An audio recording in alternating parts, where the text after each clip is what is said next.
In today's video, I'm going to teach you how to give access to manage a Hostinger account. If you want someone else to help manage your hosting setup, website, or server settings without handing over your own login details, Hostinger gives you a simple way to share access securely. This is especially useful if you're working with a developer, a team member, or technical support and want to control exactly what they can access.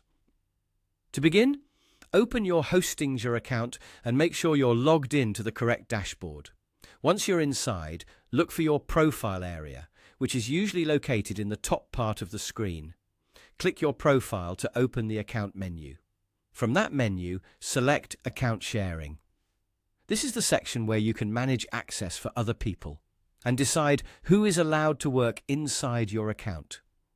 After opening Account Sharing, click Give Access to start the invitation process.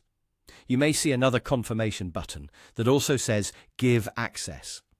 Go ahead and click that again to continue.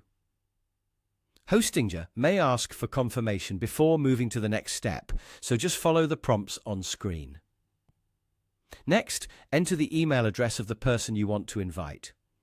Be careful to type it correctly, because the invitation will be sent to that email. If the address is incorrect, the other person may not receive access, and you may have to repeat the process. After entering the email, choose which servers or services you want to share.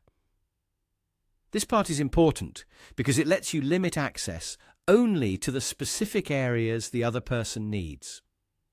If you only want them to work on one server, select just that one.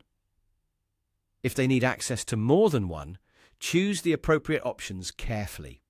It's always a good idea to share only what's necessary. Once you've selected the servers, click Assign Role. This allows you to define the level of access the person will have. Depending on the available roles in your account, choose the one that matches what they need to do. For example, if they only need to manage certain settings, avoid giving broader access than required. When everything looks correct, click Give Access to finish. At that point, the invitation will be sent and the person will be able to accept it using their email. Before you leave this page, it's a good habit to double-check the shared resources and assigned role so you can be confident that access was granted exactly as intended. And that's it. You've successfully shared access to your Hostinger account in a more secure and controlled way.